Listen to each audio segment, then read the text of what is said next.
السلام علیکم اسٹوڈنٹس، کیسے ہیں آپ سب؟ امید ہے آپ سب خیریت سے ہوں گے۔ اللہ پاک آپ سب کو صحت و تندرستی والی زندگی عطا فرمائے۔ ہمارا آج کا مضمون ہے القرآن، اور اس میں ہم سورہ شمس کی ترجمے کی پڑھائی کریں گے۔ پہلے ہم نے اس کا تعارف اور اس کا خلاصہ اور اس کے مضامین کے بارے میں دیکھ چکے ہیں۔ آج ہم اس کی پڑھائی کریں گے، کیونکہ ہمارے پاس ترجمہ یاد کرنے کے لیے نہیں ہے، اس لیے ہم نے اس کی صرف پڑھائی کرنی ہے۔ سورہ شمس کا آغاز کریں گے۔ اعوذ باللہ من الشیطان الرجیم، بسم اللہ الرحمن الرحیم۔ قسم ہے سورج کی اور اس کی روشنی کی۔ جیسا کہ ہم نے دیکھا اس میں کہ اس میں اللہ تعالیٰ نے 7 چیزوں کی قسم کھائی۔ ہم نے اس کے تعارف میں پڑھا، اس کے مضامین میں پڑھا۔ تو اب ہم دیکھتے ہیں کہ وہ چیزیں کون سی ہیں جن کی قسم کھائی گئی ہے۔ سب سے پہلے قسم ہے سورج کی اور اس کی روشنی کی۔ قسم ہے چاند کی جب وہ سورج کے پیچھے آئے، اور دن کی جب وہ اس سورج کو روشن کر دے، اور رات کی جب وہ اس سورج کو ڈھانپ لے، یعنی کہ جب رات آتی ہے تو سورج ڈھانپ لیا جاتا ہے، اندھیرا چھا جاتا ہے اور سورج کی روشنی غائب ہو جاتی ہے۔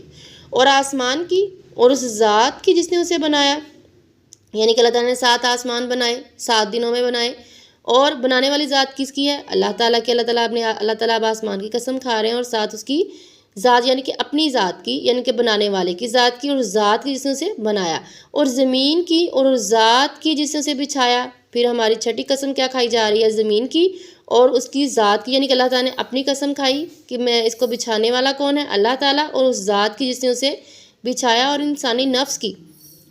انسانی نفس کی 7ویں قسم کس کی کھائی جا رہی ہے؟ خود انسان کے نفس کی، انسانی جان کی، اور اس ذات کی جس نے اسے درست بنایا۔ اللہ تعالیٰ نے انسان کا نفس بنایا، انسان کی جان کو پیدا کیا، پھر کیا کیا؟ اسے درست بھی کیا۔ پھر اللہ نے اس نفس میں اس کی برائی اور پرہیزگاری کی پہچان رکھ دی۔ پھر اللہ نے اس میں برائی کی اور پرہیزگاری کی رکھ دی۔ کیا رکھ دی؟ پہچان رکھ لی۔ جو چیزیں انڈر لائن ہوتی ہیں، جو ہماری ایز اے بریکٹ میں چیزیں ہوتی ہیں، جو اس کے اندر بریکٹ پہ چیزیں ہوتی ہیں، وہ یہ ہوتا ہے کہ اس کا عربی اس میں نہیں ہے۔ اس کو سمجھانے کے لیے ہمیں بتایا جا رہا ہے کہ اللہ نے اس نفس میں اس کی برائی اور پرہیزگاری کی پہچان رکھ دی، کہ انسان کے اندر یہ پہچان رکھی ہے، اس کے نفس کے اندر یہ پہچان رکھی ہے کہ وہ جان لے کہ برائی کیا ہے، اچھائی کیا ہے۔ لیکن جس نے اس نفس کو پاک کر لیا وہ کامیاب ہو گیا۔ اب اس نفس کو پاک کرنا کیا ہے؟ اپنے نفس کو پاک کرنا کیا ہے؟ اپنی جان کو پاک کرنا کیا ہے؟ اپنی زندگی کو پاک کرنا کیا ہے؟ پاک یہ ہے کہ اللہ تعالیٰ نے جن احکامات کو کرنے کا حکم دیا اس کو ہم نے کیا، ان احکامات کے مطابق ہم نے زندگی گزاری، تو اللہ تعالیٰ تو اس نفس کو پاک کر لیا۔ اللہ کے احکامات کے مطابق زندگی گزار لی تو کیا ہو گیا؟ وہ کامیاب ہو گیا۔ کامیابی کیا ہے؟ آخرت کی کامیابی ہے۔ کامیابی کے طور پر ہمیں کیا ملے گا؟ ہمیں جنت ملے گی۔ اور یقیناً وہ ناکام ہوا جس نے اسے گناہوں میں دبا دیا، جس نے اسے دبا دیا۔ کس کو دبا دیا؟ اپنے نفس کو دبا دیا۔ یعنی کہ وہ چیز، اس کا نفس اسے بتا رہا ہے کہ یہ چیز بری ہے۔ جیسے کہ آپ صلی اللہ علیہ وآلہ وسلم نے فرمایا، برائی کیا ہے؟ برائی وہ ہے جو تمہارے دل میں کھٹکے۔ تو کیا ہے؟ برائی ہمیشہ دل میں کھٹکتی ہے۔ پھر بھی انسان اپنے نفس کو دبا کر اس کو برائی کو دبا ڈالے گا، یا کہ اپنے اندر کی اچھائیوں کو دبا ڈالے گا اور گناہوں کی طرف راغب ہوگا، تو اس کے لیے کیا ہوگا؟ ناکامی۔ ناکامی کیا ہے؟ جو انسان ناکام ہو گیا اس کو آخرت میں کیا ملے گا؟ اس کے لیے دوزخ ہے۔ اللہ تعالیٰ نے، آپ صلی اللہ علیہ وآلہ وسلم نے ہمیں جنت کے بارے میں بتایا، جنت کیا ہے، وہاں کیا ہوگا، دوزخ کیا ہے، وہاں پہ کس قسم کی سزا ہوگی۔ تو اب ان چیزوں کو، یہ ہمارے سامنے یہاں ہے، ہمارے اندر نفس کی پہچان ہمارے اندر رکھی، ہمارے نفس میں اس کی پہچان رکھی، اور پھر انبیاء کرام علیہ السلام کو بھیجا، اور انہوں نے ہمیں اس کے بارے میں بتایا، اچھائی کیا ہے، یہ اچھائی ہے، یہ برائی ہے، اس طرف آؤ گے تو کامیاب ہو جاؤ گے، اس طرف نہ آؤ گے تو ناکام ہو جاؤ گے۔ اب یہ ڈیپینڈ ہمارے اوپر کرتا ہے کہ ہمیں ہر چیز کی گائیڈنس دی جا رہی ہے، اچھائی برائی کی پہچان ہمارے اندر رکھی ہوئی ہے، اور ہمیں بتایا بھی گیا ہے اچھائی کیا ہے، برائی کیا ہے۔ اب ہم اچھے کام کریں گے تو کامیابی ہے، برے کام کریں گے تو ناکامی ہے۔ اچھے کام کریں، کامیاب ہو جائیں تو ہم جنت میں جائیں گے، ناکام ہوں گے تو ہم کہاں جائیں گے؟ ہم دوزخ میں جائیں گے۔